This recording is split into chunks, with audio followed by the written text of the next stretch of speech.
Everyone, आज हम लोग class 10 chapter 4 quadratic equation start कर रहे हैं।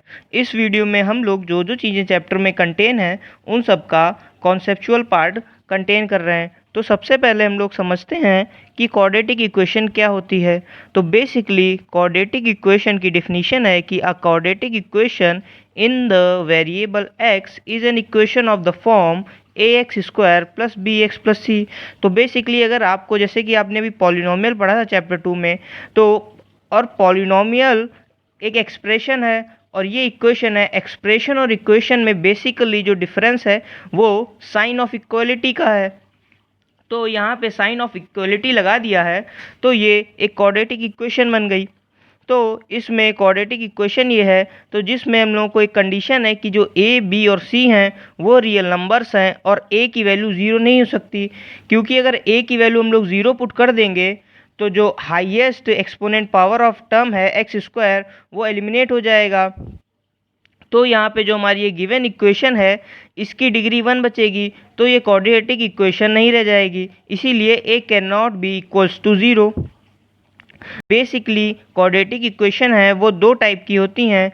तो एक होती है कंप्लीट क्वाड्रेटिक इक्वेशन, जिसका मतलब है कि जो इक्वेशन है वो standard form ax² plus bx plus C equals to zero के फॉर्म में होगी, जिसमें a can not equals to zero, b can not equals to zero and c can not equals to zero. ये हो गई हमारी कंप्लीट क्वाड्रेटिक इक्वेशन।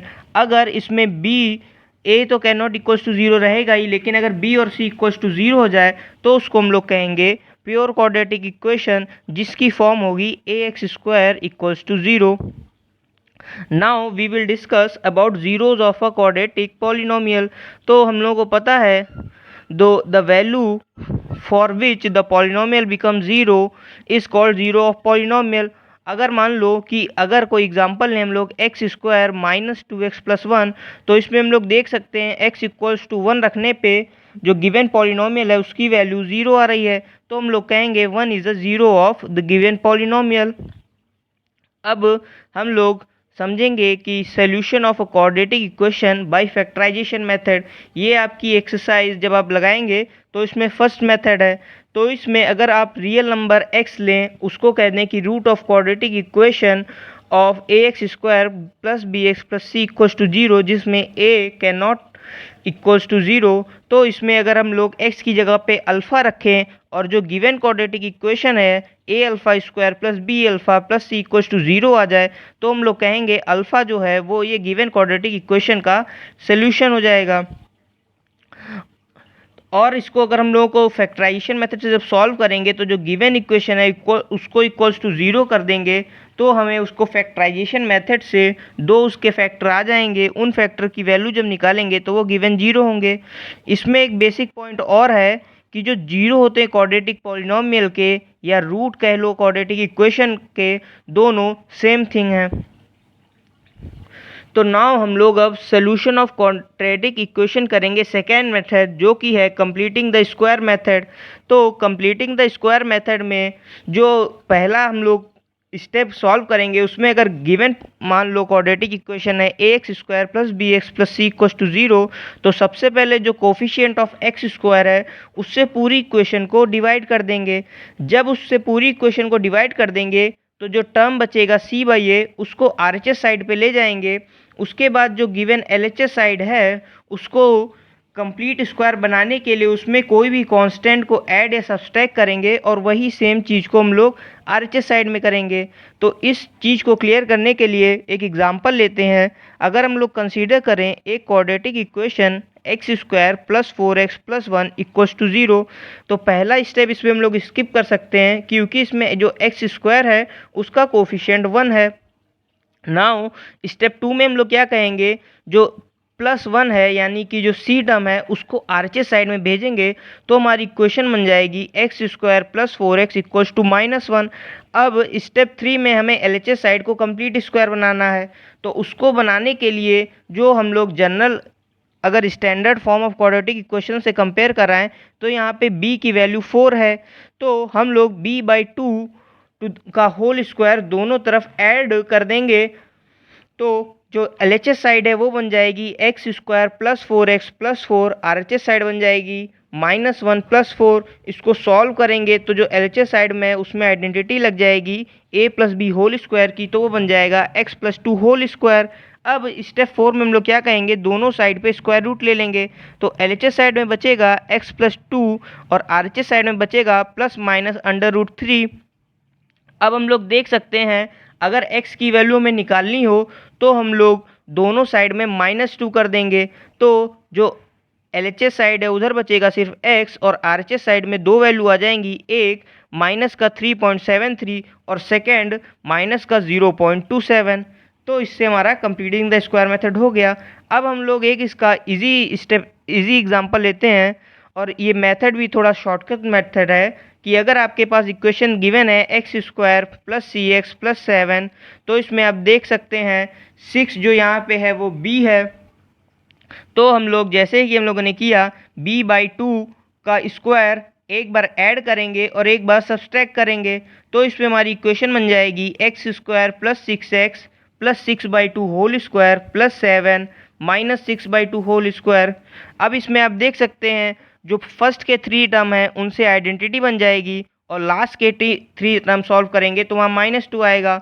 अब इसको इक्वल टू 0 रखेंगे तो हमारा x + 3 = √2 आ जाएगा। अब इसमें हम लोग इजी x की वैल्यू सॉल्व कर सकते हैं। अब इस चैप्टर में जो नेक्स्ट टॉपिक है आपका वो है डिस्क्रिमिनेंट। तो डिस्क्रिमिनेंट क्या होता है, तो डिस्क्रिमिनेंट की डिफिनीशन है कि the expression b² - 4ac is called the discriminant of quadratic equation.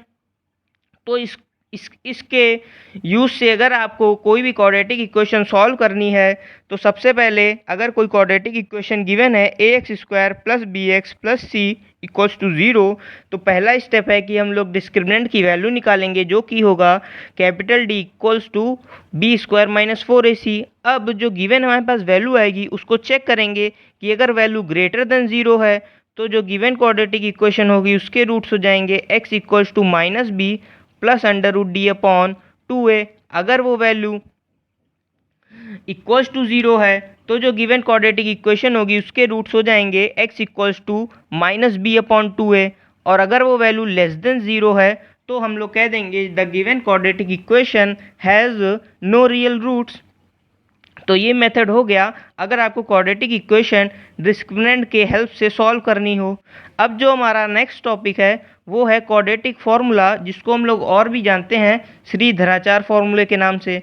तो इस फार्मूले का यूज़ हम लोग अगर क्वाड्रेटिक इक्वेशन फैक्टराइजेशन मेथड से भी नहीं सॉल्व होती है और कंप्लीटिंग स्क्वायर मेथड से भी नहीं सॉल्व होती है तो हम लोग इस फार्मूले का यूज़ करते हैं। तो इस फार्मूले का बेसिकली अगर हम लोग के पास इक्वेशन है ax² + bx + c फॉर्म में, तो जैसे हम लोग कंप्लीटिंग स्क्वायर मेथड करते हैं उसका बेसिक कॉन्सेप्ट लेके इसको सॉल्व किया गया, तो हमें x की वैल्यू मिली x = -b ± √b² - 4ac/2 है। ये जो गिवन एक्सप्रेशन है इसी को कहते हैं क्वाड्रेटिक फार्मूला। और इस फॉर्मूले का अगर आप सीधी वैल्यू पुट कर दें तो आपको x की दो वैल्यूज़ मिल जाएंगी। अब जो हमारा चैप्टर है इसका नेक्स्ट टॉपिक है वो है नेचर ऑफ रूट्स। तो अगर आपसे कोई नेचर ऑफ रूट्स पूछे तो उसमें हम लोग वही डिस्क्रिमिनेंट का यूज़ करेंगे। अगर डिस्क्रिमिनेंट ग्रेटर देन 0 है तो रूट्स रियल होंगे और डिस्टिंक्ट होंगे। अगर डिस्क्रिमिनेंट की वैल्यू इक्वल्स टू 0 है तो जो रूट्स होंगे वो रियल तो होंगे और इक्वल होंगे, या कह लो कोइंसिडेंट होंगे। पर अगर लेस देन 0 है डिस्क्रिमिनेंट की वैल्यू तो वही रूट्स हमारे इमेजिनरी होंगे, तो हम लोग लिख सकते हैं the roots are not real. अब जो हमारा नेक्स्ट टॉपिक है वो है formation of quadratic equation when 2 roots are given. Basically अगर आपको क्वेश्चन में एक क्वाड्रेटिक इक्वेशन फाइंड करनी हो और आपको दो रूट्स गिवन हो कि जैसे कि x की वैल्यू आपको -2 -3 गिवन हो और आपसे पूछा गया हो कि फाइंड द क्वाड्रेटिक इक्वेशन, तो इसका बेसिकली फॉर्मूला है कि अगर अल्फ़ा और बीटा दो रूट हैं क्वाड्रेटिक इक्वेशन के तो जो रिक्वायर्ड क्वाड्रेटिक इक्वेशन होगी वो हो जाएगी x² - alpha + beta x + alpha beta = 0। और यही आपके चैप्टर की लास्ट एक्सरसाइज का टॉपिक है। इन सब कॉन्सेप्ट पे ही आगे की हम लोग एक्सरसाइज सॉल्व करेंगे, तो उसके लिए नेक्स्ट पार्ट का वेट करिए। तब तक के लिए थैंक यू एवरीवन।